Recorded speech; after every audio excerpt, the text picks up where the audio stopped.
Varsågod. Hej och välkommen till Företagarens videoguide. Jag heter Ardit och kommer från Albanien. Har du funderat på att bli företagare? Att ha ett eget företag innebär att det är du själv som bestämmer om din framtid. Är du kreativ och jobbar hårt har du goda chanser att kunna försörja dig som företagare i Finland. I den här videoguiden vill vi erbjuda information och stöd till den som funderar på att starta ett företag i Finland. Vi vill också ge en realistisk bild av livet som företagare och berätta om de risker och det ansvar som eget företagande innebär.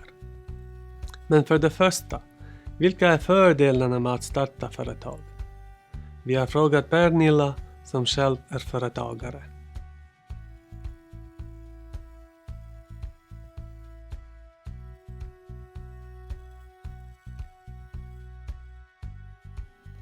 Ett företag kan drivas antingen som en heltidssyssla eller som bisyssla vid sidan om ett lönearbete. Det kan handla om att du själv startar upp ett företag från grunden, eller så kan du köpa ett företag som redan existerar. Om du köper ett företag är en del av grundarbetet redan gjort, men du behöver i vilket fall som helst ha kunskap om hur ett företag är uppbyggt och fungerar. Fördelarna med eget företagande är frihet och möjligheten att jobba med just det man är intresserad av. I bästa fall kan företaget bli framgångsrikt och ge inkomster som är större än vid vanligt lönearbete. En viktig aspekt vid företagande är också känslan av självförverkligande. Att få driva igenom sina egna idéer och lyckas med dem. Speciellt för den som upplever att det är svårt att hitta jobb på den öppna arbetsmarknaden kan företagande vara ett mycket intressant alternativ. Invandrare kan ha svårt att hävda sig i konkurrensen om jobben på grund av höga krav på språkkunskaper. Dina tidigare studier och arbetserfarenheter kanske inte beaktas tillräckligt i Finland. I ditt eget företag är det du själv som bestämmer. Och du har möjlighet att uppnå din fulla potential.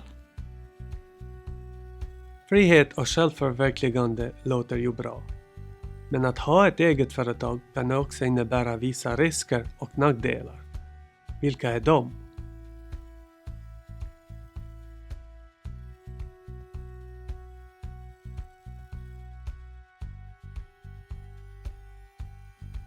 Det är viktigt att också komma ihåg riskerna och det ansvar som ett eget företag för med sig.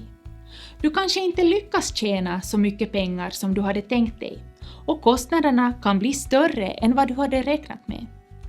En företagare kan hamna i en situation där inkomsterna inte räcker till för att klara av vardagens kostnader såsom mat, hyra och allt annat man behöver pengar till.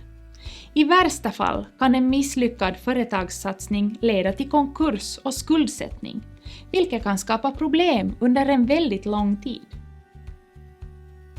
Att vara företagare betyder att du själv är ansvarig för all verksamhet inom företaget. Att vara anställd i någon annans företag betyder att du utför en bestämd uppgift mot en viss lön. På vilka sätt skiljer sig företagande från lönearbete i praktiken?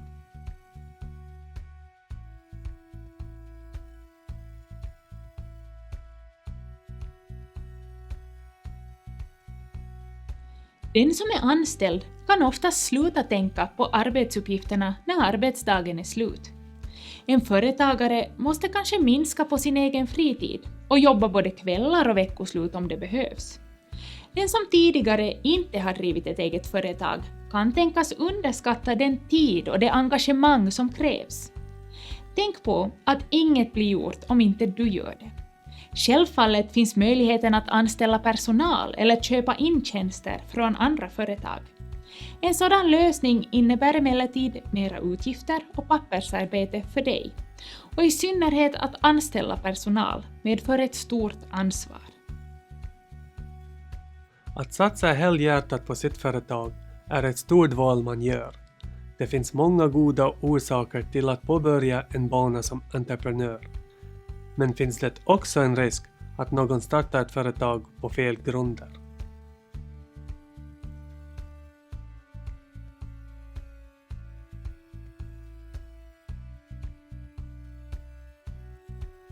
Du ska inte bli företagare bara för att du drömmer om en högre social status. Det kan kännas lockande att få kalla sig företagare eller chef, men utan en riktigt bra affärsidé och genomförbar affärsplan så kommer du inte att klara dig som företagare. Du har goda chanser att lyckas, men det är viktigt att du lär dig allt som en företagare i Finland behöver veta innan du gör stora beslut som påverkar din framtid. Vi hoppas att du i den här videoserien får inspiration att börja planera ett liv som företagare. Vi kommer att ta upp olika aspekter av företagande, som till exempel företagsidé, bolagsform, bokföring och beskattning. Att starta ett företag i ett nytt land är en stor utmaning och det är mycket man måste lära sig. Men det är också en fin möjlighet för dig att hitta en sysselsättning som du trivs med och kan livnära dig på. Välkommen som företagare i Finland. Din kompetens behövs.